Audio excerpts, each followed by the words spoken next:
Hola, buenas tardes, señores maestrantes. ¿Me escuchan bien?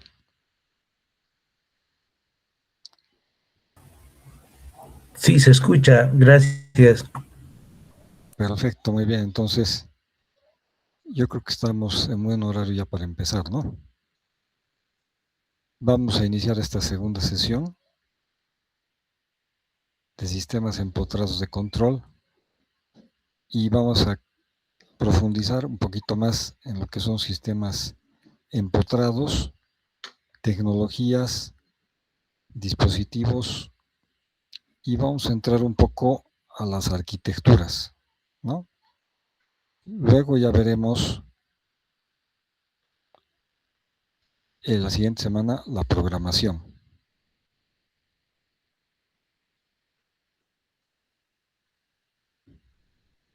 Bien, entonces ustedes me avisan si comparto pantalla y es posible ver las diapositivas.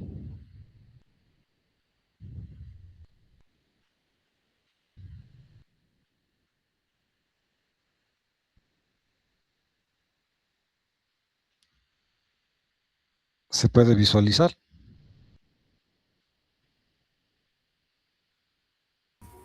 Sí, magíster. Muy bien, entonces vamos a desarrollar la clase con esta primera presentación que es bastante sencilla de entender, pero nos va a dar algunas pautas para trabajar, ¿no? Nosotros vamos a trabajar con sistemas embebidos o empotrados ya en lenguaje ensamblador o en lenguaje C o C++. Entonces vamos a ver aquí una aproximación básica de lo que es un sistema embebido, ya lo vimos ayer, pero vamos a entrar un poquito en la programación. Detalles nada más, ¿no? No vamos a ver en este momento el software, instrucciones, nada que ver, ¿no? Solamente una aproximación conceptual, ¿no? De esto de la programación. El sistema embebido, como vimos ayer, es un sistema que tiene algún dispositivo electrónico digital programable y que éste está oculto al usuario, pero le permite que este sistema sea más fácil de utilizar, tenga más capacidades, más funcionalidades. Los sistemas empotrados, debido a esa capacidad de facilitar el uso al usuario, se han utilizado en electrodomésticos, automóviles, teléfonos celulares, cámaras, etcétera, ¿no? Ahora, la pregunta es, ¿dónde no están los sistemas empotrados, embebidos? Seguro tenemos en nuestra mano un celular o un control remoto o un televisor y hay algún dispositivo que tiene un microcontrolador o un sistema programable, ¿no? Entonces, es muy común el uso de estos dispositivos en la vida diaria. El sistema embebido o empotrado funciona como les muestro en esta figura. Es un sistema que recibe órdenes o señales externas. Pueden ser señales de sensores o actuadores, ¿no? Actuadores salidas. Entradas son los sensores y pulsadores y los actuadores los elementos de respuesta, ¿no? La respuesta y el controlador, el cerebro, es el que toma órdenes o decide órdenes en función de un programa.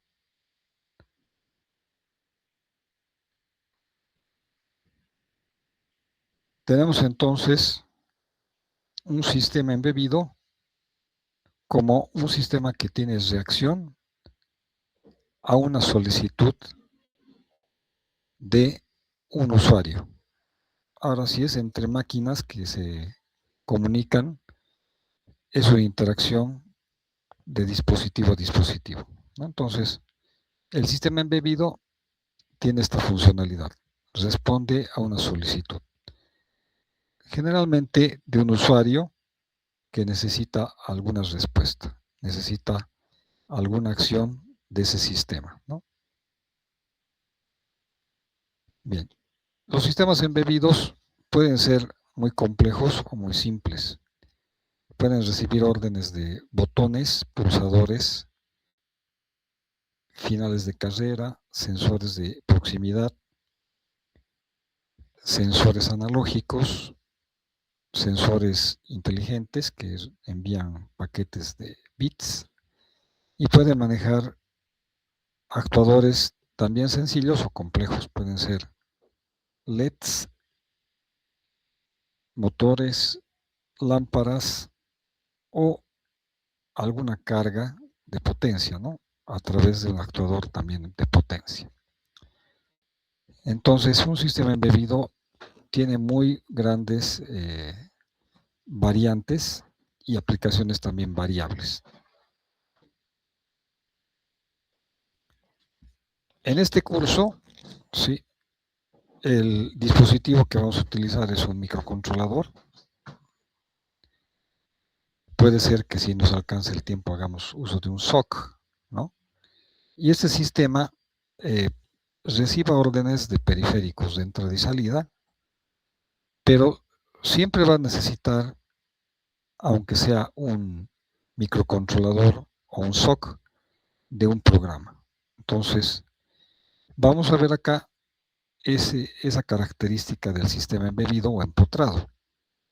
Necesita el dispositivo microcontrolador siempre de un programa que le indique qué va a hacer, ¿no? Y el programa va a ser escrito o en lenguaje ensamblador o en un lenguaje de alto nivel.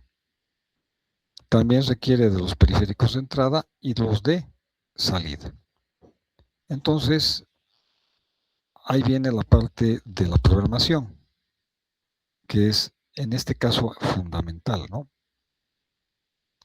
Que es un programa, una secuencia de instrucciones escritas para realizar alguna tarea específica.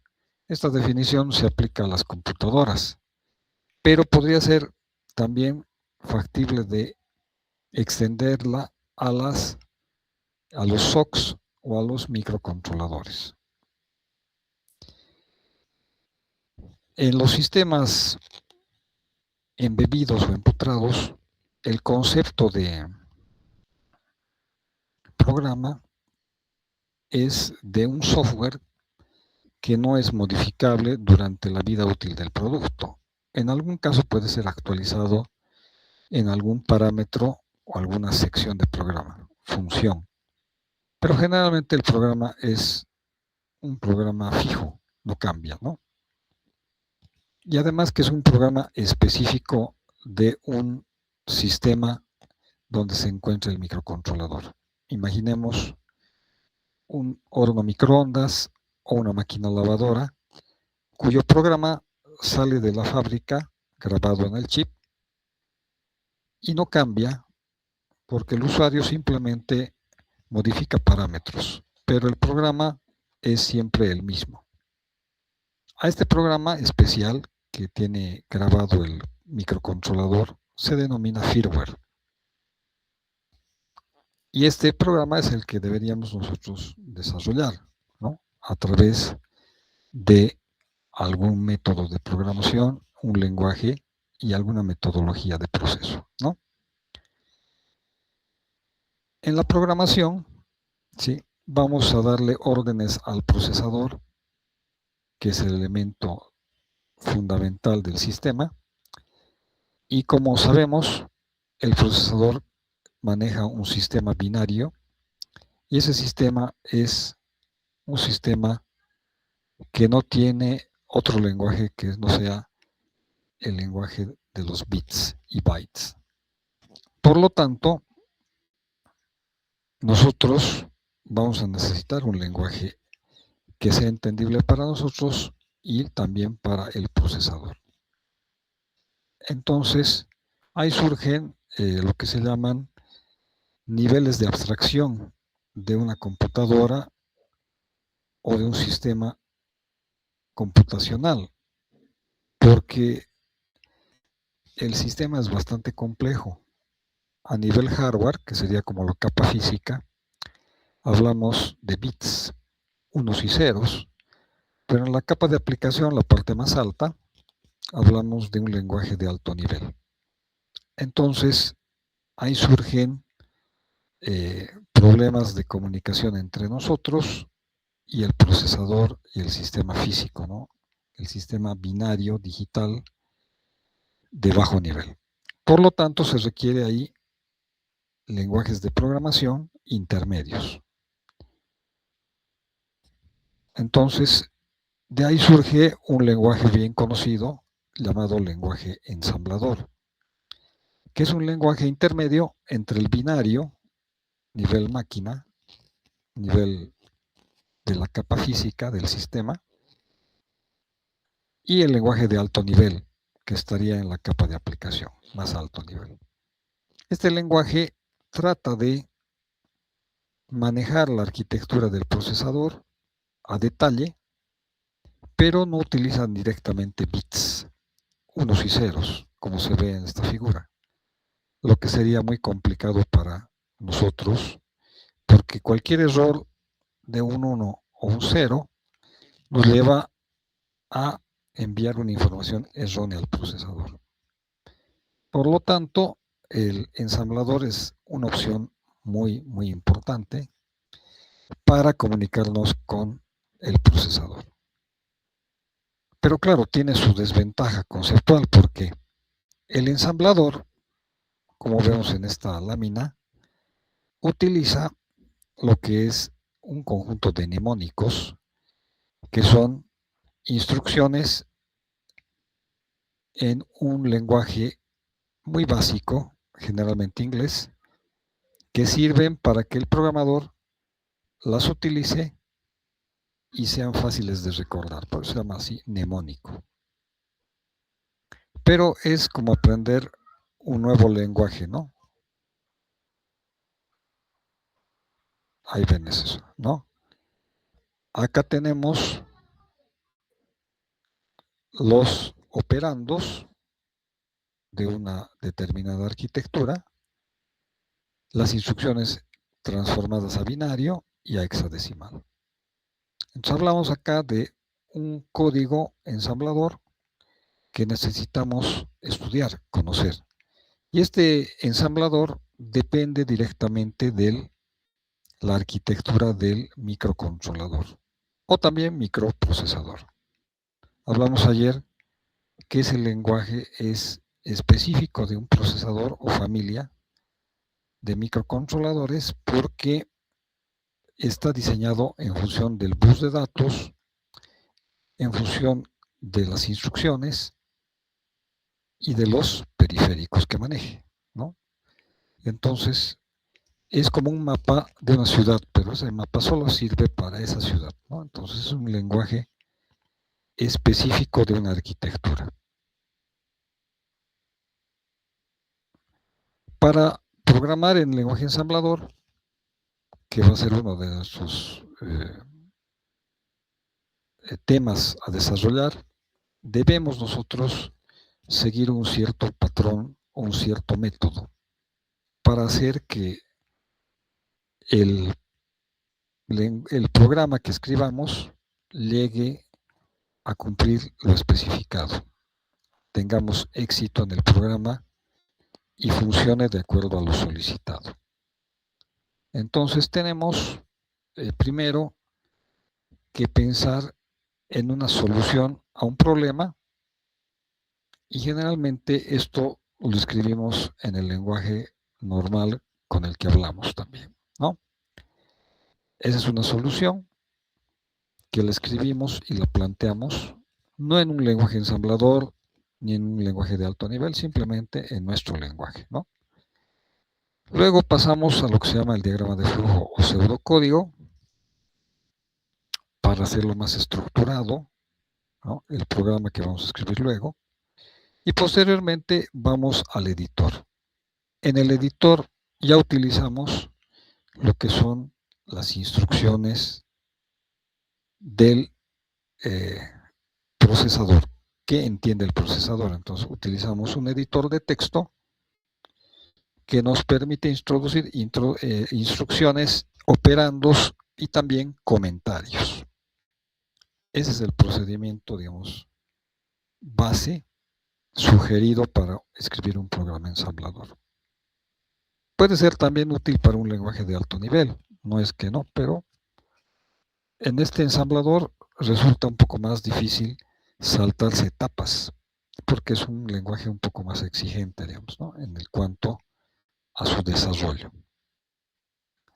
Luego tenemos lo que se denomina la generación del archivo fuente a través del editor, que es un archivo de extensión ASM.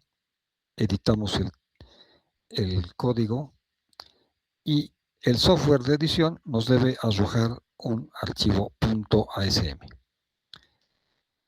Hay muchos entornos de programación que tienen ese editor y generan ese archivo de extensión .asm. Hay también software que no trabaja directamente con una familia de microcontroladores, que también lo hace y es funcional, es perfectamente funcional, ¿no? Entonces, hay uno que se llama Atom, por ejemplo, que genera también archivos .sm, pero no pertenece a ningún fabricante de chips, ¿no? Entonces, esa es la primera etapa de generación de un archivo. Y luego, de acuerdo al procesador que usted esté trabajando, utilizando, vamos a seleccionar el microcontrolador, ¿no? Entonces, en esta etapa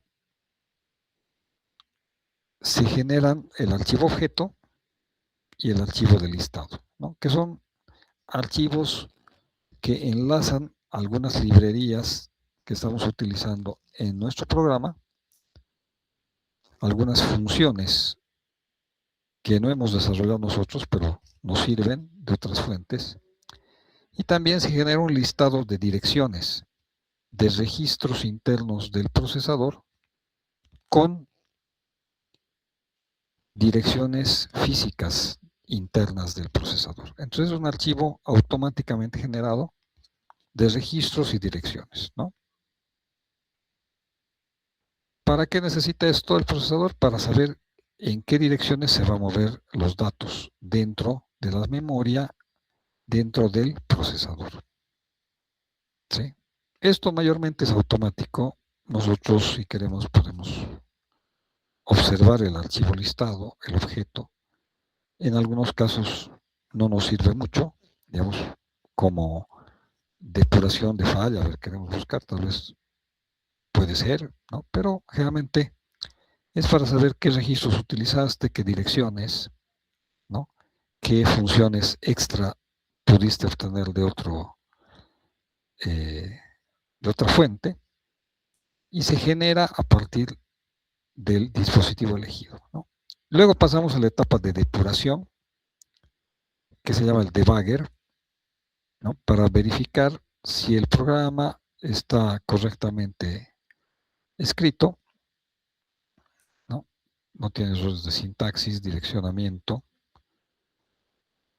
algún problema de manejo de memoria.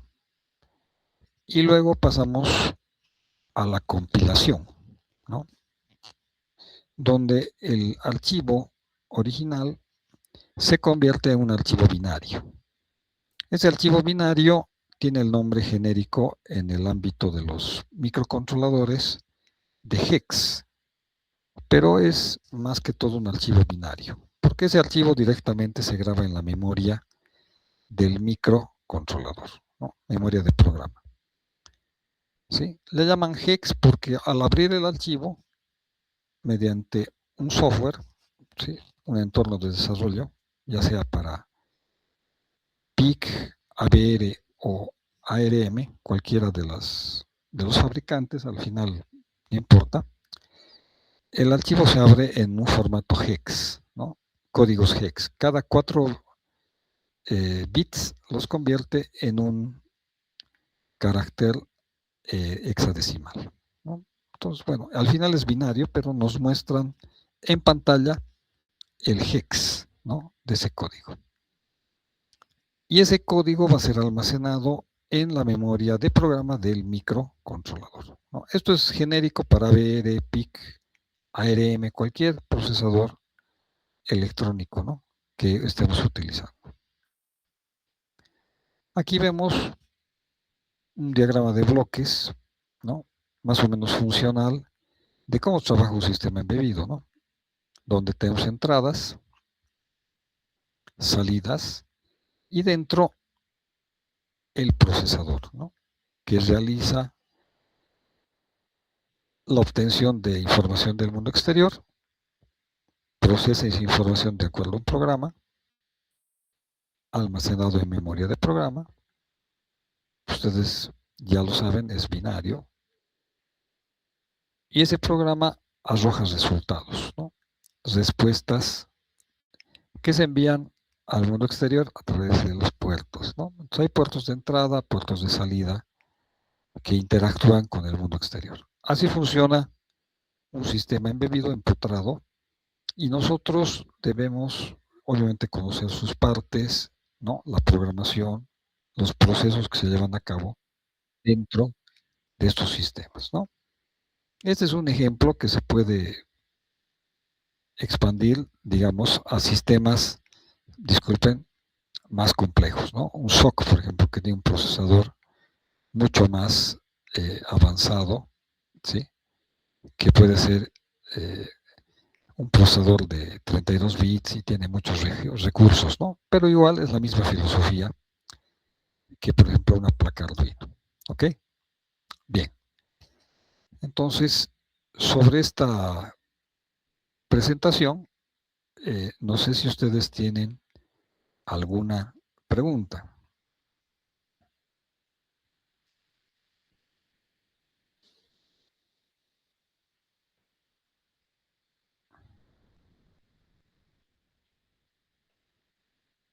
¿Alguna inquietud? Eh, ¿Alguna consulta? Aunque sea, digamos, no una pregunta académica, digamos, pero alguna curiosidad puede ser también, ¿no? No habría problema. A ver.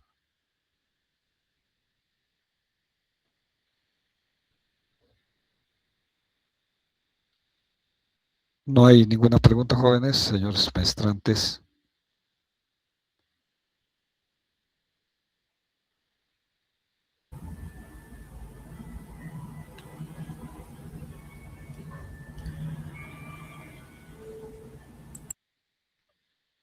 Nada, nada.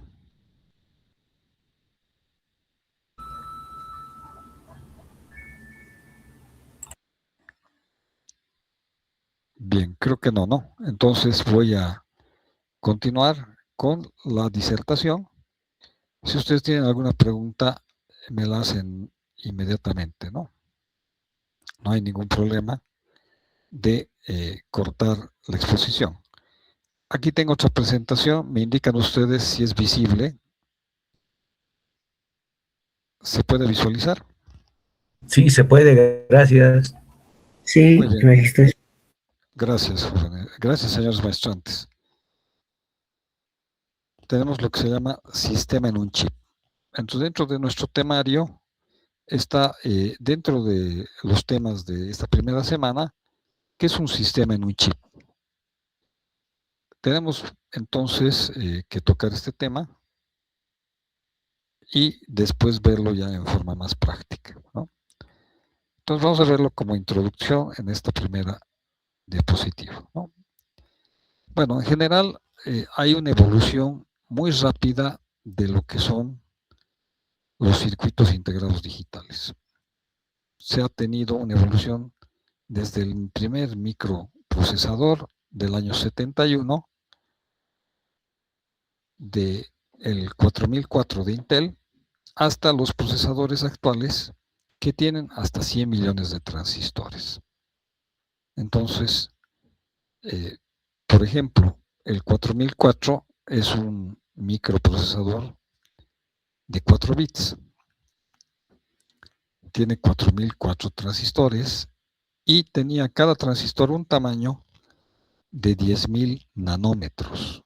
Para ese entonces, un circuito muy avanzado, era el primer procesador en una sola pastilla. Pero ahora ya hemos llegado, gracias a diferentes procesos, a tener transistores de 3 nanómetros. Hemos pasado de 10.000 nanómetros a 3 nanómetros, ¿no? Entonces estamos casi al borde de lo que se llamaría la electrónica de los semiconductores, porque después de 1 nanómetro ya pasamos a la escala cuántica, ¿no? Entonces estamos ya avanzados como una sociedad altamente automatizada, ¿no? Y con una tecnología digital cada vez más presente en nuestra vida, ¿no? Entonces, resulta que eso tiene consecuencias, claro, en la tecnología. Circuitos más pequeños, más poderosos y que consuman menos energía, ¿no? Es una contradicción, ¿no? Queremos más potencia, más transistores, pero en áreas más pequeñas. Pero además que consuma menos potencia, ¿no? Es algo extraño, pero ese es nuestro objetivo en cuanto a desarrollo tecnológico. Entonces, todo este desarrollo tiende a reducir el número de componentes, si habían varios chips dentro de una placa, a que esos chips se vayan a reducir a una sola placa, a un solo chip, y eso es lo que desarrollamos en esta sesión, ¿no? Que se llama System on a Chip. Solamente, disculpen, un dispositivo que integre todo, ¿no? Un solo chip que integre todas las funciones que tenía antes un sistema, varios chips, ¿no?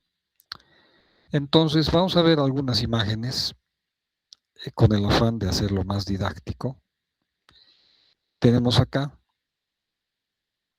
el primer circuito integrado desarrollado en Texas Instruments por Jack Kilby y medía 7/16 de pulgada. O sea, era una persona capaz de observar claramente los componentes del circuito integrado, ¿no? Esta tecnología casi al mismo tiempo ha sido mejorada por Intel y se han utilizado unas capas, ¿no? Tipo serigráficas para hacer que este proceso no sea tan artesanal como se ve en esta figura, ¿no? Casi al mismo tiempo. Entonces ha dado paso a chips más pequeños y más robustos, digamos, ¿no? Después de un tiempo se han obtenido circuitos más avanzados y en tamaño mucho más pequeños, ¿sí? Entonces esos circuitos han sido capaces de ser integrados a productos, pero el tamaño era cada vez más reducido, ¿no? Entonces los procesadores han sido cada vez más pequeños y las placas de desarrollo también más pequeñas, ¿no? Entonces ha habido un cambio tremendo en cuanto a potencia de cálculo, tamaño y consumo de energía.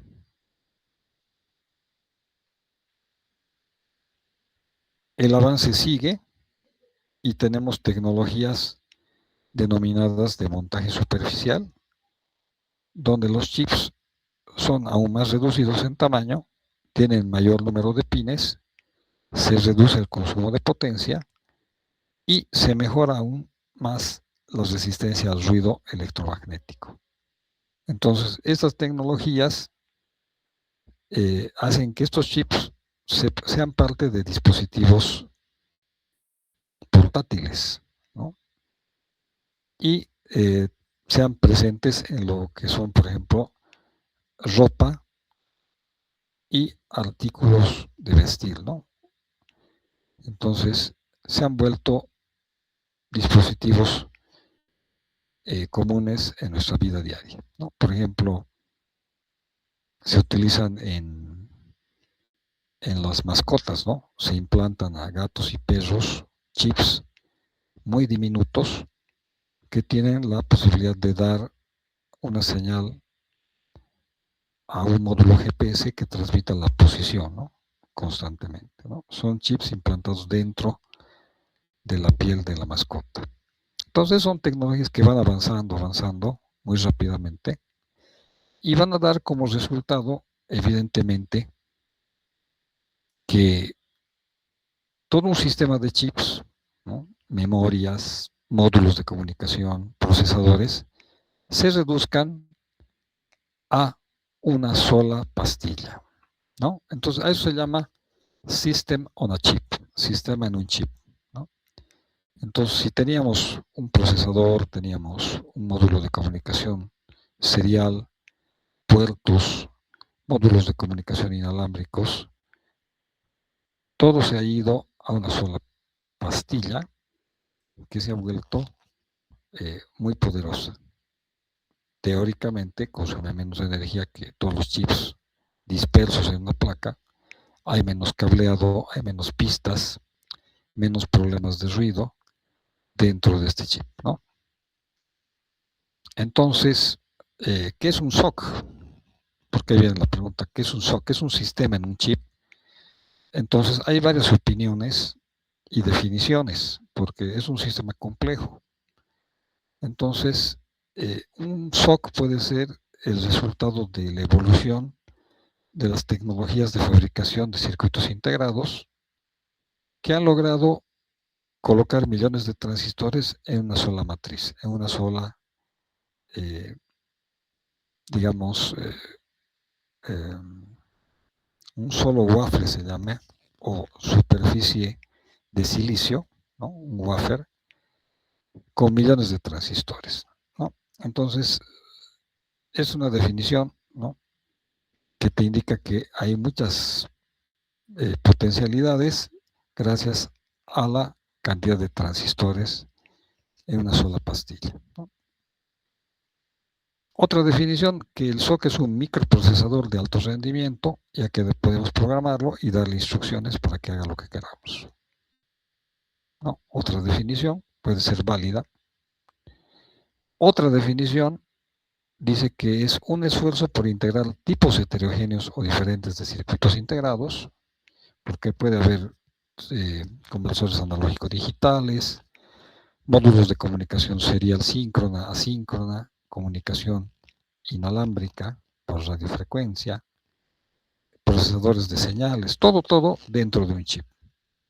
Entonces, esta definición también es válida, ¿no? Pero no decimos mucho, o sea, decimos generalidades, ¿no?, sin definir qué es un SoC exactamente. Entonces, debido a la complejidad de qué es un SoC, entonces la definición no es muy clara, no es muy fácil, ¿no? Pero podemos seguir avanzando para acercarnos a saber qué es un SoC. Bueno, entonces un SoC no es solo un chip, sino es un sistema, porque ustedes se dan cuenta que estos dispositivos sin software no funcionan, no hacen nada. Entonces, un SoC sería una sumatoria de un chip, una tecnología de semiconductores muy avanzados, de un software y de la integración de funciones. Entonces, ¿qué tiene un SoC? Un procesador, generalmente muy potente, de 32 bits o más. Tiene una lógica de circuito integrado de aplicación específica, o sea, muy rápido, y circuitos analógicos. Se puede agregar conversión analógica digital, digital analógica, y tiene memoria integrada, ¿sí? Generalmente una memoria de programa y una memoria de datos grande con respecto a un microcontrolador clásico, gama media o gama alta. También tiene sistema operativo, compiladores, simuladores, firmware, en cuanto a lo que se llama software. Entonces, esta definición dice que un SoC es hardware, es software, y la integración de funciones para que todo funcione de forma adecuada. Además de una comunidad de desarrolladores, porque sin un soporte técnico, todas estas funciones no serían habilitadas por nosotros, los usuarios, ¿no? Entonces necesitamos soluciones a diferentes preguntas, ¿no? Foros, páginas de consulta, información a través de hojas de datos, y eso solamente lo vamos a obtener cuando tenemos una comunidad, ¿no? Este es un ejemplo, digamos, de lo que sería un SOC en forma general. Entonces, hay varias definiciones, pueden haber muchas que se acerquen a lo que es un SOC, pero esta parece bastante adecuada. Un SOC es un sistema de hardware, software e integración a través de una comunidad de desarrolladores. ¿Sí? Entonces, este SOC había tenido muchos componentes, ¿no?, de diferente tipo, integrados en una pastilla, y claro, como tienes tantas cosas en su interior, puedes programar esos diferentes dispositivos para lograr aplicaciones muy avanzadas, ¿no?, reduciendo el consumo de energía, bajando el costo y obteniendo mayores rendimientos. ¿Sí? Sin embargo, el proceso de diseño es también bastante más complejo, ¿no? ¿Por qué? Porque al fabricar un SOC no lo hace todo un solo diseñador, lo hace un equipo de diseñadores. Pero ese equipo de diseñadores hace una parte del diseño, ni siquiera hace todo el diseño, y deja otras partes y las compra de otros desarrolladores, ¿no? Imaginemos, estamos hablando de software, y todos tenemos una idea de cómo se hace un software complejo. Lo hacen muchos programadores, y a veces lo hacen programadores en diferentes países, ¿no?, y lo integran luego, ¿no? Entonces, en el SOC pasa lo mismo, pero a nivel hardware. Hay un equipo de desarrolladores electrónicos que hacen parte del SOC, de los módulos, y otros módulos los compran de otros desarrolladores electrónicos y lo integran todo, ¿no?, en un chip. Pero a veces ese problema es el de la integración de los diseños de los módulos, es el problema crítico, porque algunos módulos no son compatibles totalmente con unos y otros procesadores y memorias, ¿no? Entonces ahí viene el problema de verificación de funcionamiento, ¿sí? Entonces hablamos de un sistema muy avanzado, pero que requiere lo que se llama etapa de verificación, que es la parte más crítica para que este SOC sea funcional y sea entregado a el mercado. El mercado lo va a esperar, pero una vez que haya pasado varias pruebas, ¿no?, de verificación. Entonces, en estos procesos de fabricación, ¿sí?, hay tiempos, ¿no?, que se deben cumplir, verificando la funcionalidad de las etapas y módulos, ¿no? Entonces, este es un modelo de diseño de un equipo de ingenieros en la India que tiene unos tiempos, por ejemplo, para entregar un SOC al mercado en un tiempo más o menos de 2 meses, ¿no? O perdón, en semanas, disculpen, aquí están las semanas de desarrollo, ¿no? Dice aquí 61 semanas, ¿no? Entonces, en ese tiempo tienen que ser capaces de desarrollar toda la tecnología del SOC y entregarlo al mercado. Pero las etapas más críticas son las etapas de verificación, donde se van verificando la conexión entre módulos, etapas de comunicación de buses, ¿no?, entre los diferentes dispositivos internos del chip. O sea, es un trabajo muy complejo y muy especializado, ¿no? Entonces, aquí está otra lámina, ¿sí?, donde se ve ese detalle de la verificación de funcionalidad de los módulos. ¿Ok? Sí, esto igual es sacado de una página web de un fabricante indio de SOCs, ¿no? Entonces, ellos lo que tratan es de disminuir esos tiempos de verificación para hacer más rápido el producto final, ¿no? Sí. Entonces, ahí está el gran detalle. El SOC es muy poderoso, tal vez demasiado, pero no está fabricado por una sola persona ni un solo equipo, sino por muchos equipos a veces, ¿no? Que se tienen que poner de acuerdo para saber cómo funciona una etapa y otra. Y ahí pasan mucho tiempo y se producen fallas, errores, ¿no? Bien, ¿cómo se implementa un SOC? ¿Cómo se desarrolla un SOC? Es un chip, ¿no? Muy avanzado que tiene muchos módulos. A veces no utilizamos todos. Puede ser que alguna vez en la vida usemos el Wi-Fi o el Bluetooth de un SOC, pero puede ser que nunca lo usemos. Entonces, es como tener una caja llena de herramientas, pero de esas herramientas algunas nunca sean utilizadas, ¿no? Depende del proyecto. Entonces, ¿cómo se implementa? A veces se compran ASICs, chips de circuito integrado específico, y eso se graban toda la arquitectura en el momento de la fabricación, ¿no? Entonces, es un proceso que se hace en fábrica, ¿no? En las fábricas de circuitos integrados, pero resulta costoso porque si se hacen pocas unidades, el precio por unidad es altísimo, ¿no? Entonces, el ASIC resulta la opción más cara, ¿no? Carísima, ¿no? Muy costoso. Pero algunos fabricantes lo prefieren, ¿no? Podríamos decir que es el circuito integrado más eficiente, más rápido que hay actualmente en la tecnología digital, ¿no?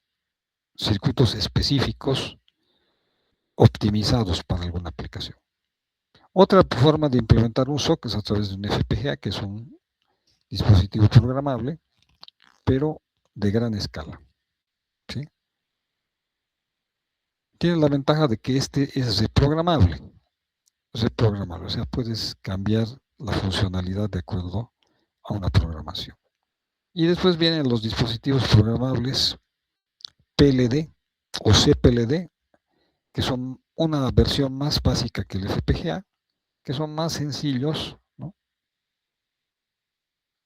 Pero tienen, digamos, menos prestaciones que el FPGA, ¿no? Entonces, estamos bajando de una alta calidad, pero precio grande, muy alto, una funcionalidad excelente FPGA, precio medio y un precio más económico, pero también más limitado, ¿no? Entonces, esa es la forma de desarrollar un chip SOC. Hay tres de estas opciones, ¿no?, de implementación.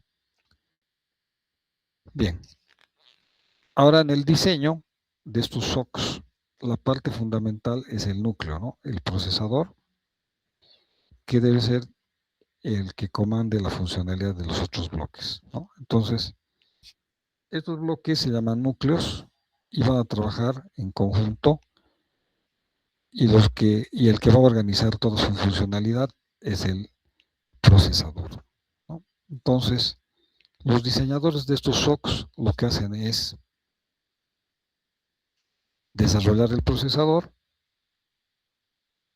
y en algunos casos compran los módulos o núcleos complementarios, por ejemplo, comunicación Wi-Fi, Bluetooth, comunicación serial, de otros desarrolladores, ¿no? A esto se llama propiedad intelectual, en inglés PI. Entonces, hay empresas de PI que venden sus diseños, digamos, desarrollan un módulo de comunicación Ethernet, digamos, ¿no?, para microcontrolador, y ellos venden ese módulo y le llaman su PI o propiedad intelectual de una etapa, de un núcleo, de un módulo, ¿no? Entonces, en el ámbito electrónico hay muchos vendedores de PI. Entonces, unos ofrecen módulos de comunicación, procesadores de señales, conversión analógica digital, y estamos como en un supermercado. Tú eliges, si eres el desarrollador del proyecto, cuál propiedad intelectual vas a comprar, ¿no? Compras la que sea más adecuada, ¿no? Entonces, después de seleccionar varios módulos, ¿no?, de diferentes proveedores de propiedad intelectual, se arma la estructura del SOC, ¿no? Vean que es un proceso bastante más complejo, porque compras los módulos o núcleos y después tienes que integrarlos y ver si funciona todo correctamente, si eso es compatible, ¿no? un trabajo de verificación, que es la parte más compleja de los funcionamientos del SOC, ¿no? ¿Qué significa utilizar un SOC en un proyecto? Significa muchas ventajas: menor costo con puerta lógica, menor consumo de energía, operación más rápida, implementación más fiable, menor tamaño físico, mayor seguridad en el diseño, ¿no? No hay cableados, no hay interacción en la placa PCB por campo electromagnético o ruido, es más confiable. Pero también tiene sus desventajas el SOC, ¿no? Debido a que al fabricar un SOC hay problemas con lo que es la comercialización. O sea, no sabemos si el SOC que va a fabricarse realmente va a tener éxito, porque tal vez tiene muchas cosas que no son útiles y el precio ha subido y el mercado no acepta ese SOC, ¿no? Aunque sea muy bueno, no es económicamente, digamos, atractivo, ¿no? O tiene algunos módulos que nunca vamos a utilizar, ¿no? Como un coprocesador matemático, que en algún caso tal vez se utilice, tal vez nunca, ¿no? Después tenemos costos de fabricación, debido a que tiene muchos módulos, en algunos, bueno, mayormente siempre tiene muchos módulos, el precio va subiendo. Cada vez que se adhiere un nuevo módulo, la propiedad intelectual comprada hace que el precio suba, ¿no? Entonces, el costo de fabricación crece. ¿Cuándo se baja ese costo? Cuando se fabriquen miles de piezas, digamos, miles de chips, de SOCs, ¿no? Y sea viable recuperar, ¿no?, esa inversión. Y la parte más complicada de estos SOCs había sido la verificación, que significa verificación de la funcionalidad de los diferentes módulos entre sí. Es como una ciudad llena de dispositivos, módulos que deben de interactuar de forma correcta. Entonces, este SOC tiene ese reto, ser verificado. Los ingenieros tienen ese reto de hacerlo funcionar todo en conjunto, pero a veces eso no se da porque los módulos o núcleos son comprados de diferentes proveedores, ¿no? Entonces estamos hablando como en software, ahora de hardware, ¿no? Se compran módulos de fabricantes diversos, ¿no? ¿Sí? Bien, entonces, ¿qué sucede cuando se hace el SOC, ¿no? Sucede que tienes muchas potencialidades, tienes muchos módulos, ¿no?, que han subido cada vez más. Tienes mayor potencia de cálculo, más funciones, pero el usuario final no utiliza todo lo que tú has puesto en el SOC. Entonces hay una brecha de diseño que sería ideal que sea muy pequeña. O sea, utilices casi todo lo que hay dentro de ese SOC para un proyecto, pero la verdad es de que esa brecha va creciendo. En un proyecto, de los muchos módulos, se utilizan algunos nada más, ¿no? Entonces, eso es una pérdida de dinero porque hay muchos módulos sin invertir dinero y varios de ellos nunca se van a utilizar. Eso lo demuestra esta estadística de un fabricante hindú o indio de SOCs, ¿no? Entonces, es interesante ese detalle, ¿no?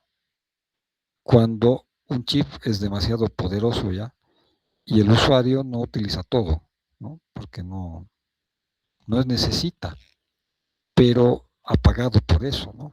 Sí, ha pagado por esas características. Bien, entonces, los fabricantes de SOCs lo que pretenden es obviamente reducir esa brecha, hacer más económicas las soluciones y están buscando reutilizar módulos de propiedad intelectual, ¿no? Entonces, compran módulos básicos, ¿no?, de modo que estos módulos sean más económicos, ¿no?, reutilizables, ¿no? Entonces, como el software, hay funciones que las crearon y las distribuyeron como software libre, volver a utilizar, propiedad intelectual, que esté disponible sin pagar royalties, ¿no? Sin pagar impuestos o derechos de autor, ¿no? Entonces, ese es el camino que están viendo en el hardware. Es casi una copia de lo que está pasando en el software, ¿no? El hardware sí sufre, digamos, los mismos problemas que tendrían los desarrolladores de software, de volver a crear funciones que ya están hechas. Entonces, con los desarrolladores de software libre, lo que se ha implementado es la reutilización del código, ¿no? Con licencias de uso común para compartir código. Entonces, podemos decir que eso están haciendo ahora los desarrolladores de SOCs para que estos sean más económicos, más baratos, ¿no? Y no se desperdicie en desarrollar un SOC de alto precio pagando por funciones que pocos van a utilizarlas, ¿no? Bien, entonces están utilizando ahora los desarrolladores bibliotecas de propiedad intelectual, o sea, de hardware, de modo que se reutilicen funciones, bloques, módulos creados, podríamos decir, en forma ya libre, ¿no? Para que utilicemos esas herramientas y se integren dentro de un SOC, ¿ok? Entonces, eso es lo que están viendo ahora en este desarrollo, ¿no? Entonces, estamos viendo cómo el hardware va ganando funcionalidad, pero también eso tiene un costo económico. ¿Cómo bajar ese costo? Hacer que los SOC sean más baratos, reutilizando módulos previamente diseñados, ¿no? Construidos y probados. Es como software, pero a nivel hardware, ¿no? ¿Qué aplicaciones le damos al SOC? Un montón de aplicaciones y realmente tienen aplicaciones muy avanzadas, ¿no? En cuanto a procesamiento de señales, de video, de voz, de imagen, interfaces en las computadoras para puertos, periféricos, comunicación Ethernet de alta velocidad, comunicación inalámbrica de datos. Entonces hablamos de una tecnología que va entrando en nuestro medio y se va utilizando con placas más económicas, ¿no? Un SOC, por ejemplo, de un precio relativamente accesible en nuestro medio es el SP8266 o el SP32, que son placas que conseguimos en nuestro medio en 60 hasta 80 bolivianos, ¿no? Y las potencialidades son realmente grandes, ¿no? Comparemos con un microcontrolador PIC o una BR que está costando casi lo mismo, ¿no? Pero este tiene muchas más funciones, ¿no? El SOC realmente es mucho más poderoso, ¿no? Y en precio estamos casi a la par. ¿Cuál es la razón? Que las personas no conocen todavía sus potencialidades, tal vez, ¿no? Y lo venden por el precio por unidad que llega de China, ¿no? Entonces, más o menos los rematan, digamos, ¿no? Pero nosotros como usuarios nos conviene, ¿cierto? Por el precio que es bastante bajo todavía, pero creemos que va a seguir bajando por este tema de reutilización de propiedad intelectual, ¿no? Bien, bien. Ahí hemos terminado esta presentación. No sé si tienen ustedes alguna pregunta hasta acá.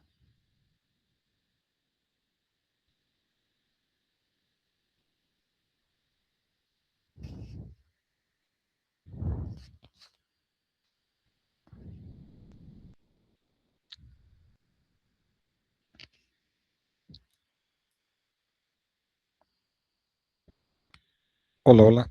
No sé si tienen alguna pregunta, inquietud.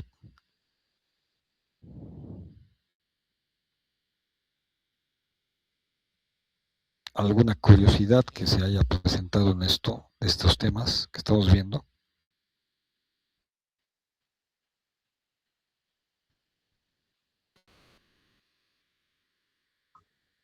Una consulta, por favor, ingeniero. Sí, adelante, ingeniero Peña.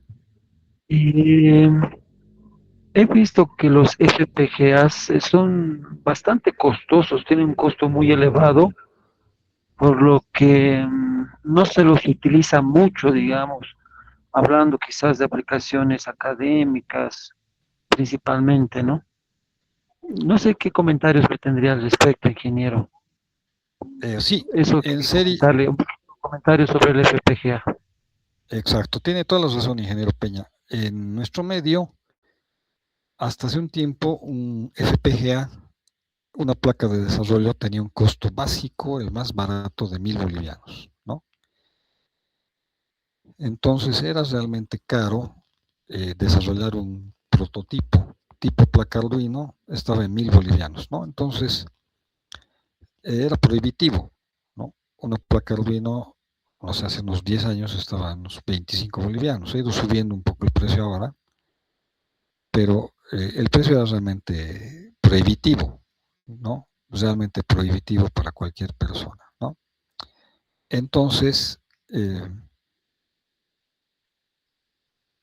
han surgido ahora tecnologías de FPGA mucho más económicas, ¿no? Entonces, nosotros tenemos acceso ahora en nuestro medio a placas FPGA que están rondando los 200 bolivianos, ¿no? O sea, ha bajado bruscamente el precio gracias a algunos fabricantes que no son, digamos, mayoristas, o sea, no son grandes en ese campo, como Xilinx y Altera, que ahora es parte de Intel. Entonces, los FPGAs ahora han bajado bastante de precio, ¿no? Entonces, estamos más o menos hablando de 200 bolivianos por placa de desarrollo FPGA, ¿no? Entonces, eh, para facilitar un poquito el, el dato, ¿no? Hay un proveedor de placas FPGA en nuestro medio Sowers, ¿está bien? Que tiene placas FPGA a un precio relativamente más económico de lo que encontramos antes, ¿no? O sea, mucho más barato. Sí, no sé si ya les he respondido. Sí, gracias por el dato, ingeniero. Muchas gracias.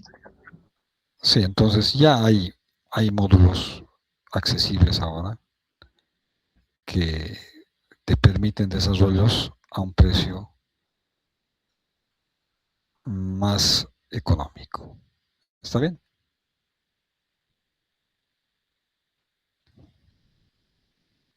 Bien. ¿Alguna otra pregunta?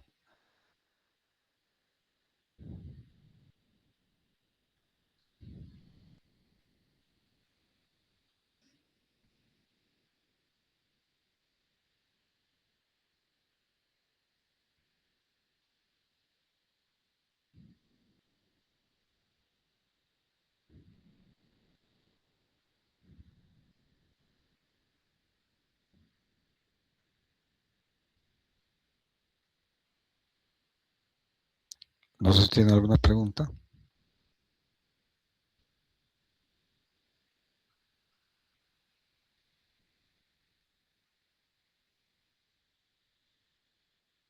Parece que no, ¿no? No tenemos preguntas al respecto de estos temas que estamos tocando. Entonces voy a continuar, ¿sí? Si no hay preguntas, continúo, por favor. Voy a compartir pantalla.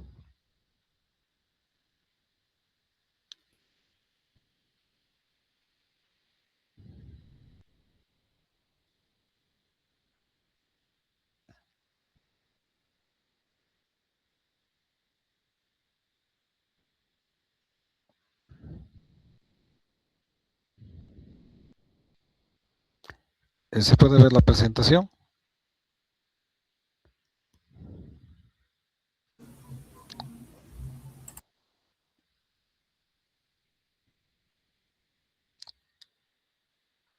Hola, hola, ¿se puede visualizar?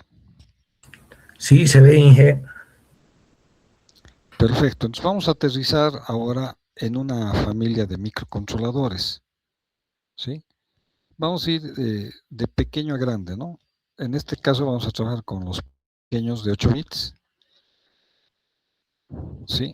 Y luego vamos a pasar a los grandes ya de 32, ¿no? Pero pues será posteriormente la siguiente semana, ¿no? Microcontroladores que vamos a estudiar en la sesión van a ser los ABR, muy populares porque son el núcleo principal de las placas Arduino, ¿no?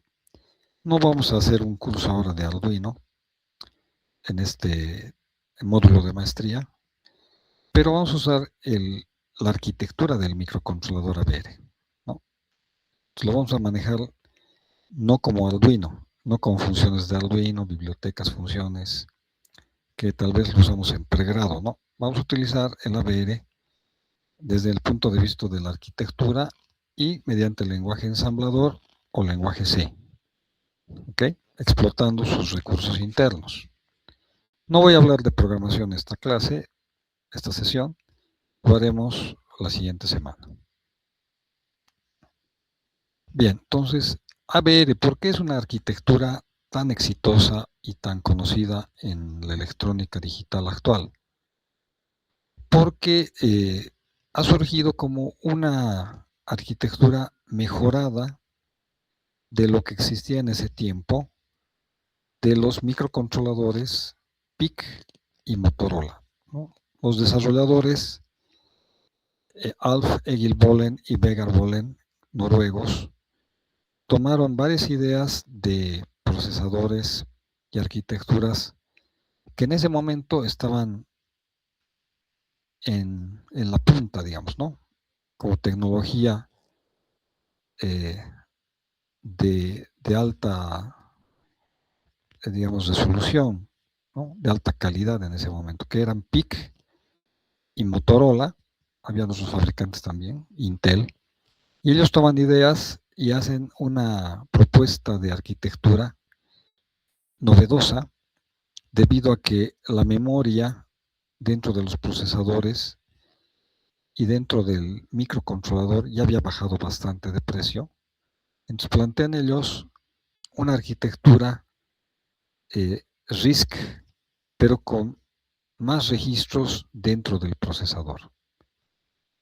Entonces, a diferencia de CISC, que vamos a ver en un momento, que es conjunto complejo de instrucciones, ellos dicen, si la memoria en precio ha bajado, pondremos muchos registros dentro del procesador y propondremos una arquitectura mejorada, mucho más potente de la que tienen los PIC y los Motorola en ese momento. Más o menos estamos hablando del año 2003, ¿no? Esta arquitectura sigue siendo excelente, muy avanzada, pero claro, ha quedado ya relegada un poco por las tecnologías de los ARM, ¿no? Que son ahora los dominantes, digamos, ¿no? En aplicaciones de sistemas empotrados.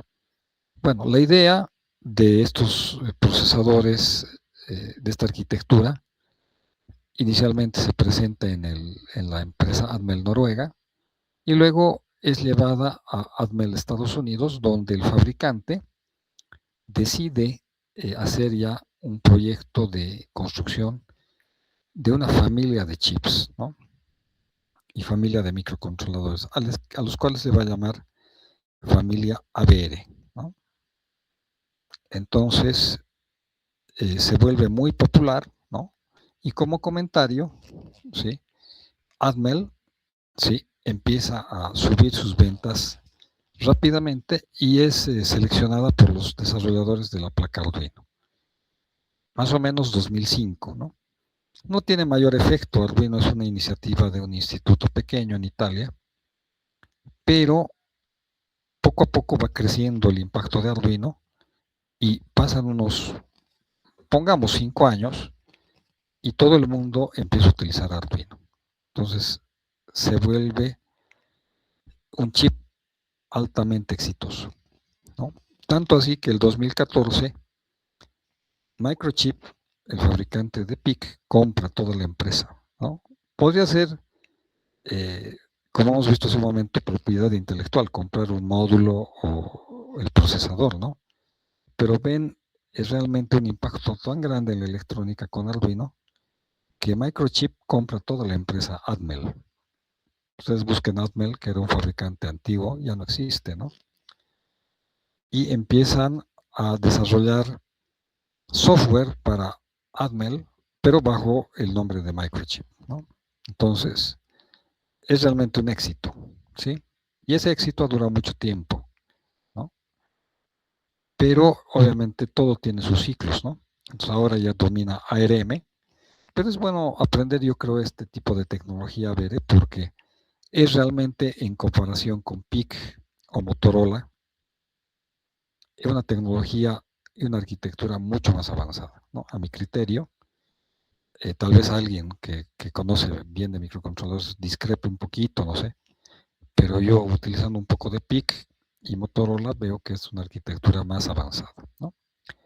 ¿Qué tiene esta arquitectura de los ABR? Tiene lo que se llama conjunto de instrucciones reducido.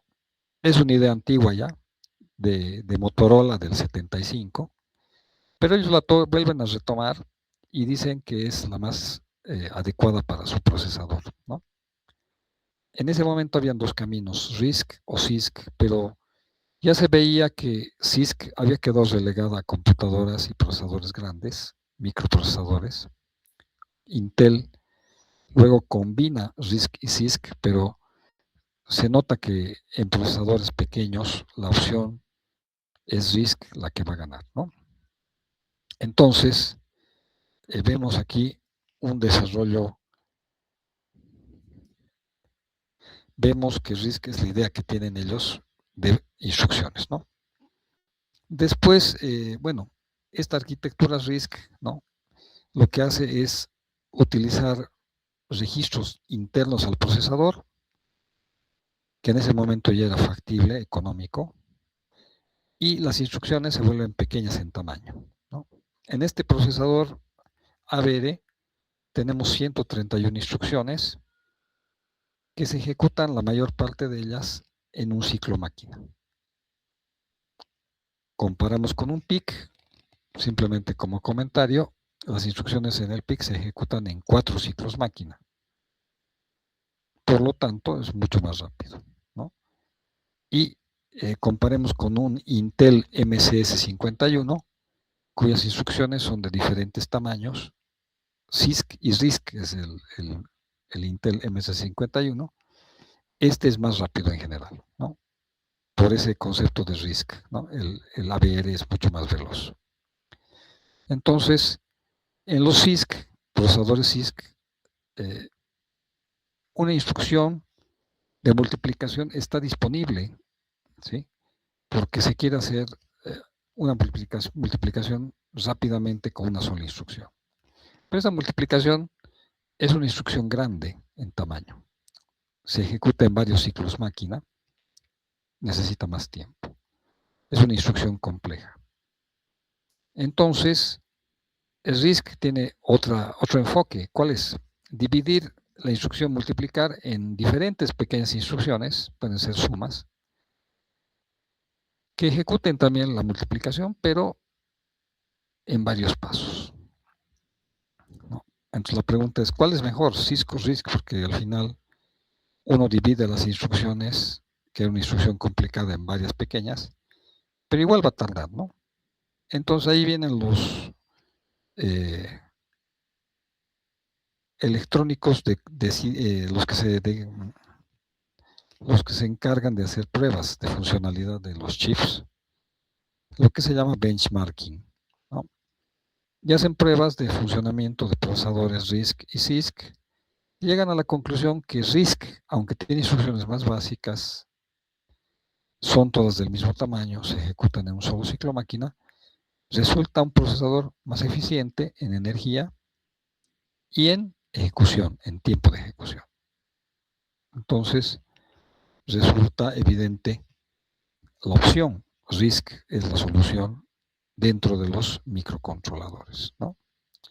Entonces, se vuelve ya casi un estándar y los fabricantes de ABR dicen, usemos sí o sí esta tecnología RISC porque necesitamos menos transistores, ¿sí? Consumiremos menos energía, ¿sí? Y la habilidad va a estar puesta en la programación.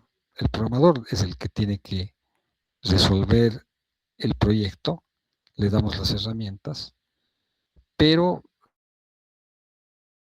es más económico, más simple, pero al fin de cuentas es más rápido si haces un buen programa, ¿no? Entonces, ahí viene la ventaja. Entonces, esta idea de RISC es también recopilada después, lo vamos a ver, por ARM, que también va a usar RISC, ¿no? Y el CISC va quedando muy relegado y prácticamente ya no se utiliza en microcontroladores, ¿no? Solamente en microprocesadores. Bien. Otra idea que rescatan los señores de ABR, los desarrolladores, es la arquitectura Harvard, ¿no? Al desarrollar su arquitectura, ellos dicen, es una buena idea trabajar con Harvard porque separamos memoria de programa y memoria de datos y cada uno tiene su bus separado. Por lo tanto, trabajamos en lo que se llama arquitectura Harvard, separación de memoria de programa y memoria de datos. ¿Sí? Entonces resulta óptimo para nosotros ese tipo de arquitectura. Ellos proponen a los desarrolladores de Atmel Estados Unidos, ¿no? Y ellos obviamente están de acuerdo porque en ese entonces ya PIC usaba esa arquitectura, Motorola muchos años antes, y ellos tienen bajo la manga esta idea, miren, que el bus de programa, las líneas de conexión con la memoria de programa y el CPU, tenga una capacidad de 14 bits, muy diferente a los 8 bits que manejaban el bus de datos, ¿no? Entonces el bus de datos principal del procesador de todo el sistema de periféricos es de 8 bits, pero en este caso las instrucciones son poderosas de 14, ¿no?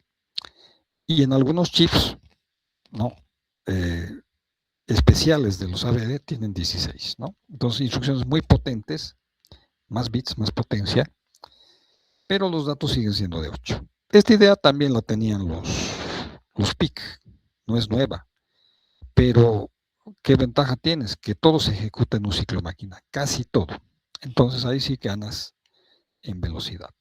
Tal vez para nosotros no se sienta la velocidad, o sea, si tarda medio segundo más o menos, ¿no? Pero en algunas aplicaciones críticas tiempo real puede ser importante, ¿no? Puede ser ese factor crítico, ¿no? ¿Ok? Entonces, esa arquitectura Harvard, como la ven ustedes, es la que se impone y con eso se fabrican los microcontroladores ABR. Bien, ¿qué ventaja tiene esto de la arquitectura Harvard que estamos viendo en este momento? Tiene esa ventaja que se llama el pipelining o segmentación de instrucciones. Significa que como tienes dos buses, en un momento, en un ciclo, capturamos una instrucción y luego la ejecutamos, ¿no? Eso lo vimos ayer.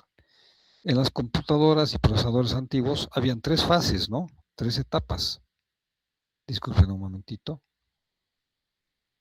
por favor. Sí. Tenemos 3 fases, ¿no? Captura, decodificación y ejecución. ¿Sí? Captura, decodificación y ejecución, ¿no? Son 3 etapas. Pero en los procesadores actuales, la decodificación se hace por hardware en un tiempo muy, muy corto. Entonces, prácticamente desaparece la decodificación y quedan solo 2 fases, captura y ejecución, ¿no?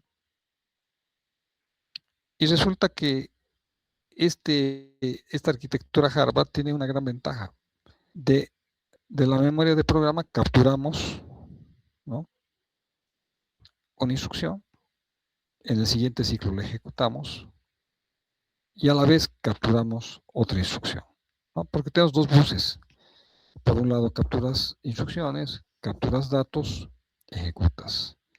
Hasta que ejecutes, capturas otra instrucción capturas datos, ¿no? Aquí capturas, haces por doble, ¿no? 2 caminos, ejecutas. Capturas otra vez, datos e instrucciones, ejecutas. O sea, haces 2 cosas en un solo ciclo máquina, duplicando el rendimiento, ¿no? Entonces, esa es la gran ventaja de lo que es arquitectura Harvard, ¿no? 2 tareas en un solo ciclo máquina, ¿no? Y repito una vez más, en un PIC necesitamos 4 ciclos máquina para hacer una tarea, ¿no? Tu cristal oscilador, digamos que fuera 8 MHz en el PIC, su velocidad del procesador interno es 8 entre 4, 2 MHz, ¿no? En OSABR, el procesamiento es a la frecuencia del reloj del cristal oscilador. 8 MHz de tiempo de ejecución, ¿sí? En tiempo, si convertimos 8 MHz a tiempo, ¿sí? Es más o menos 125 microsegundos, ¿no? Entonces, es así, ¿se entiende? El tiempo es exactamente un ciclo máquina, ¿no? Entonces, ya es una ventaja funcional enorme, ¿no? En tiempos, ¿no? Bien, entonces, lo que les decía, cada ciclo de reloj concluye en instrucción, o sea, un ciclo máquina, una instrucción, ¿no? Pero si tú ves que el pipelining es 2 cosas a la vez, estás haciendo 2 tareas a la vez, ¿no? ¿Cierto? ¿No? Pero bueno, eso no es todo cierto, no es totalmente cierto, porque hay instrucciones de salto, condicionales o incondicionales, llamados a subrutinas o interrupciones, que no se ejecutan en un solo ciclo, pueden ser 2, 3, hasta 4 ciclos máquina, ¿no? Esto pasa en cualquier procesador. Entonces, yo les decía, todos se ejecutan en un ciclo máquina. Es cierto, la mayor parte de instrucciones, pero otras, algunas no. Tardan 2, 3, 4 instrucciones, ¿no? Entonces ahí tenemos nosotros esa limitante, ¿está bien? Esa limitante de que no es tan perfecto, pero claro, comparamos con otros procesadores, este es mucho más rápido, ¿no?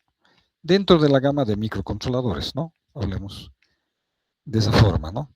No hablemos de SOX ni de ARM, que lo veremos después, que realmente, son, claro, son procesadores ahora realmente mucho más potentes, ¿no?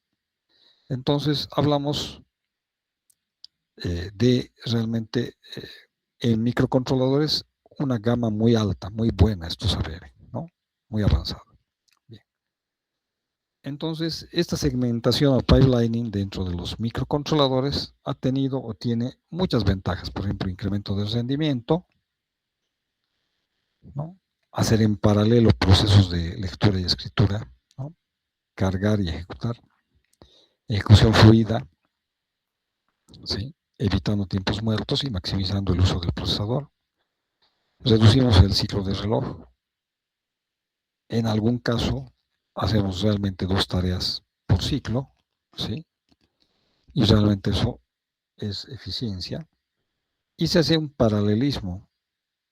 Se transfieren datos e instrucciones al mismo tiempo, ¿no? Entonces, la arquitectura Harvard, opción evidente en ese momento para fabricar un microcontrolador, ¿no? Aquí tenemos una arquitectura simplificada de lo que es una VR, con los módulos y donde se puede ver esa separación de la memoria, ¿no? Memoria de datos conectada al bus principal, que es de 8 bits, y memoria de programa conectada mediante otro bus de 14 bits, ¿no? Entonces, vemos nosotros que esa separación permite ese proceso, digamos, de carga doble, ¿no? Carga instrucción y al mismo tiempo carga dato. Carga instrucción, carga dato y luego ejecuta, ¿no? Entonces, esa es una ventaja de lo que es Harvard, ¿no? Y vemos también en este gráfico simplificado que hay un bus principal de 8 bits que conecta todos los módulos y periféricos dentro del microcontrolador. Ese bus es el que le da la característica y clasificación a nuestro microcontrolador. Como es de 8 bits este bus, se llama microcontrolador de 8 bits. Si este bus principal fuera de 16 bits, le llamaríamos microcontrolador de 16 bits, ¿no? Entonces, para aplicaciones generales, ¿no?, de sistemas empotrados, el dominante todavía es 8 bits, ¿no?, pero está dejando poco a poco ese sitial a 16 y rápidamente se está saltando a 32, ¿no? Pero durante muchos años, podemos decir más de 30 años, ha sido el dominador, ¿no?, el procesador, el microcontrolador de 8 bits. ¿Ok? Aquí vamos a ver en otra lámina la arquitectura más a detalle de un microcontrolador AVR con más módulos, y es más realista esta gráfica, de un microcontrolador AVR de la gama pequeña. ¿Sí? Imagínense, es un pequeño, se llama Tiny, que tiene solamente 6 patitas de interacción externa, ¿no? 6 pines de entrada-salida, ¿no? Sí. Pero lo interesante de estas familias de los AVR es de que manejando un pequeño microcontrolador con estas características, vamos a poder manejar cualquier otro, ¿no? Entonces vamos a manejar un AVR que tenga 40 pines, ¿no?, o 64, porque la arquitectura es la misma. ¿Qué cambia? El número de puertos, el número de temporizadores, contadores, interrupciones, fuentes de interrupción o capacidad de las memorias, ¿no? Las memorias van a crecer en un microcontrolador más grande, ¿no? Entonces, muy beneficioso aprender un tipo de microcontrolador porque este va a ser, digamos, va a crecer, digamos, en capacidad, pero en funcionalidad, en conocimientos de instrucciones, manejo de memoria, es todo lo mismo. La familia es compatible plenamente, ¿no? Es una gran ventaja, ¿no? Esto también, este principio lo maneja PIC, Microchip, ¿no? También lo maneja, pero no es tan escalable, podríamos decir. O sea, sus puertos son discretos, son números, en números son más pequeños, ¿no? Y tiene un cierto grado de desorden, ¿no?, en su distribución de patitas, ¿no? Entonces muchos fabricantes han dicho, vamos a seguir redundando en ese ámbito, ¿no?, y no les ha convencido, entonces han saltado a una arquitectura más avanzada como ARM, y todo esto, que es una evolución realmente buenísima de los PIC y los Motorola, ha dado otro salto a los ARM, que es otra arquitectura también, ¿no? Otro tipo, que veremos después, ¿no? Aquí tengo otro gráfico, ¿no?, de un microcontrolador, ¿no?, AVR también, ¿sí? 328, que tiene más puertos, tiene más módulos, ¿no? Pero respecto a la anterior gráfica, lo que cambia es la cantidad, ¿no?, porque el bus de datos principal es de 8 bits, ¿sí? La memoria de programa se va a conectar a través de un bus de 14 bits al procesador. Entonces, la estructura cambia en cantidades, ¿no? Más temporizadores, más fuentes de interrupción, pero no cambia en lo que se refiere a programa. La lista de instrucciones sigue siendo la misma, son 131 instrucciones y para toda la familia de microcontroladores sigue siendo lo mismo, ¿no? Entonces estamos viendo ya una arquitectura más a detalle, más a profundidad, donde los módulos, ¿sí?, son más visibles, ¿no? Sí, bien. Sí, bien. Entonces, como un pequeño resumen hasta acá, los microcontroladores AVR son circuitos integrados programables de 8 bits, el bus de datos así lo define, arquitectura Harvard,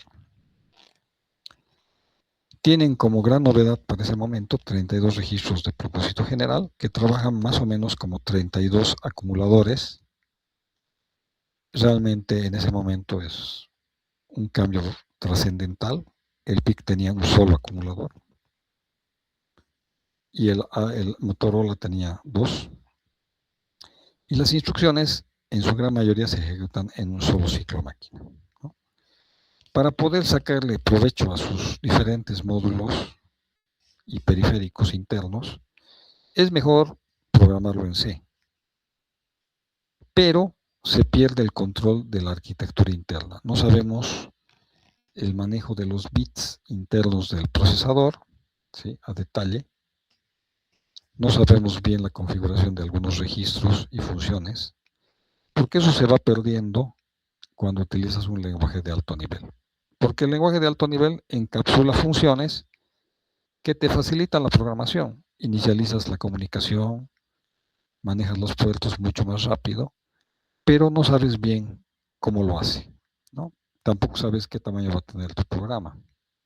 En cambio, en el ensamblador hay un control muy preciso de todo, porque manejamos registro por registro, ¿no? Entonces realmente es una ventaja por un lado el ensamblador, pero por otro es una desventaja porque hay que aprenderse un lenguaje de programación un poco más encriptado, ¿no?, más complicado, ¿sí?, que un lenguaje de alto nivel. Bien, entonces estos saberes habían tenido varias familias, ¿no? Sí, es una gran familia, pero que tiene otras, ¿no?, en su interior. Podemos mencionar los microcontroladores ABD antiguos, o clásicos le llaman, los simples o pequeños Tiny, los ABD ATmega, los más conocidos, y los especiales, ¿no? Entonces, son subfamilias que cada una de ellas tiene muchas características, ¿no? En nuestro medio, ¿cuáles podemos conseguir? Los Tiny, algunos modelos hay disponibles, y los ABD ATmega. ¿Dónde se pueden encontrar? En controladores de motores paso industriales, lavadoras de ropa, microondas, controles de servomotores, brazos de robot, ¿no?, automatismos, ¿no? Es donde yo he podido ver ABD ATmega, ¿no? Entonces realmente es algo que se utiliza en la industria, ¿no? Es común. Entonces, aprender a manejarlos es una gran, digamos, ventaja para nosotros, ¿no? Una característica es que se utiliza mucho en Arduino, en las placas Arduino, pero no se saca todo el provecho porque en la placa Arduino estamos utilizando un software que a través de funciones y librerías encapsula, digamos, registros y tareas, ¿no? Entonces, en la placa Arduino, si ustedes han manejado, algunas patitas son analógicas. Y si utilizamos así, con ese software de Arduino, siempre van a ser analógicas. Pero si los reconfiguramos mediante un lenguaje ensamblador, podemos hacer que esas patitas sean lo que queramos, analógicas o digitales, de acuerdo a ciertos parámetros, y podamos sacarle más provecho, ¿no? Entonces, es un procesador o un conjunto de procesadores de microcontroladores muy, muy amplio y muy potente, ¿no? ¿Sí? Aquí mencionamos los clásicos, ¿sí?, que son los más antiguos de esta familia, de los años 2003, 2004, 2005, ¿sí?, que tenían ciertas características, ¿no?, como por ejemplo arquitectura de 8 bits, registro de propósito general son 32, una instrucción por ciclo máquina y memorias de hasta 8 kilobytes, ¿no?, en memoria de programa.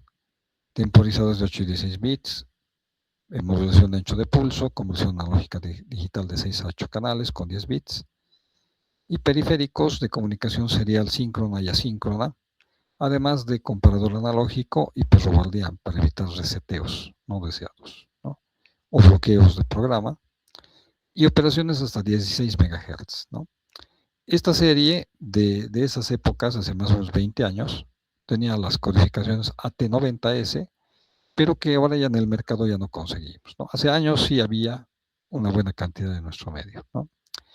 Y los que ahora son predominantes son los ATmega ABR, ¿no? ABR, ATmega, que son los más fáciles de conseguir, ¿no? En nuestro medio, los ATmega 16, 32, 64, y los que hay en las placas Arduino 328 o 2560, ¿no?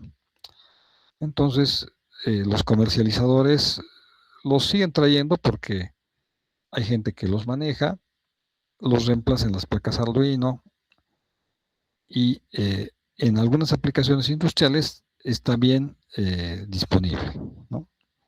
¿Sí? Hay lavadoras de ropa, por ejemplo, europeas, que llegan a nuestro medio, que tienen su procesador, su controlador, que es un microcontrolador ABR ATmega, ¿no? En máquinas, por ejemplo, he visto de control de paso industriales chinos, también ABR ATmega, y en algunas aplicaciones, ¿no?, de control, ¿no?, básicos en máquinas, digamos, algunas etapas bastante básicas de detección de objetos, también un contador ABR, ¿no?, contador de piezas. Bien, después tenemos los pequeños, que son pequeños en cuanto a memoria y patillaje, ¿no? Son pequeñitos. Estos trabajan, hacen funciones muy, muy básicas, por ejemplo, detección de objetos, ¿no? Detección de monedas, ¿no? Por ejemplo, máquinas expendedoras de producto. Y estos son llamados los Tiny, ¿no? En nuestro medio también existen, ¿ok? Entonces, por su limitado número de patitas, tienen funciones también bastante limitadas. Pero la arquitectura, como mencioné antes, es la misma. ¿Qué cambia? Simplemente cambia el número de puertos temporizadores, ¿no? Algunos tienen más, otros tienen menos, ¿no? Y los de propósito especial, que en nuestro medio son muy difíciles de conseguir, pero digamos que son chips realmente potentes. Tienen puerto USB integrado, procesadores de matemáticos de punto flotante, ¿no?, o de acceso directo a memoria, que son especiales, ¿no? Y en precio también bastante caros, ¿no? Entonces son de propósito especial, ¿no? Estos realmente yo profesionalmente nunca los he visto, ¿no? He visto yo más que todo en máquinas y equipos industriales varios ABR ATmega, ¿no? Esos son más comunes. Aquí están códigos ejemplo de estos diferentes chips.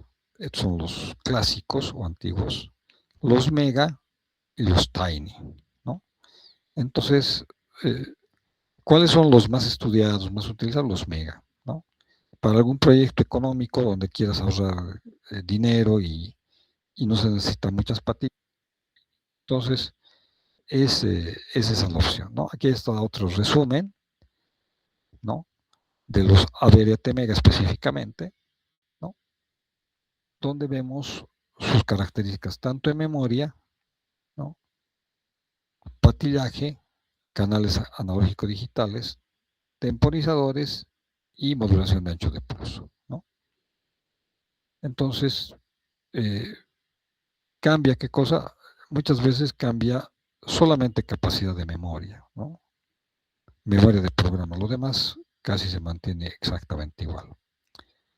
Entonces, es buenísimo tomar en cuenta esta familia, tanto para manejarlos, conocerlos y utilizarlos en algunos proyectos, ¿no?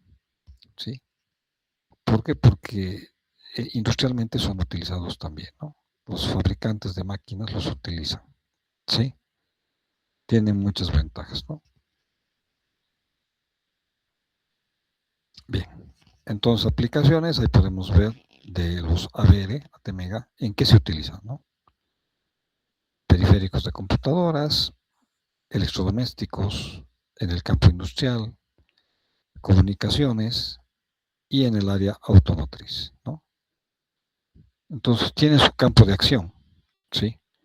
Por ejemplo, en el ámbito automotriz hay un fabricante de microcontroladores japonés que, como en Japón, bueno, tiene un mercado muy grande de autos, es el que domina a nivel mundial, se llama Renesas, pero también ABD tiene su rango, ¿no?, de aplicación, ¿no?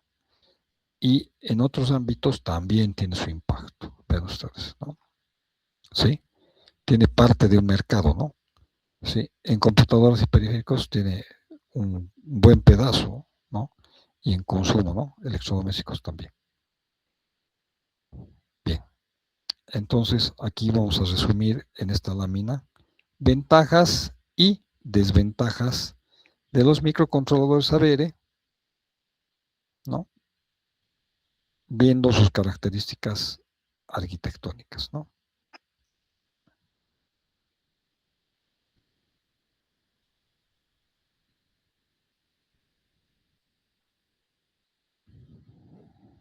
Bien, bueno, la presentación sigue, no se acaba acá, es más larga. Creo que, pero por el tiempo podemos hacer un pequeño receso. No sé si les parece a ustedes.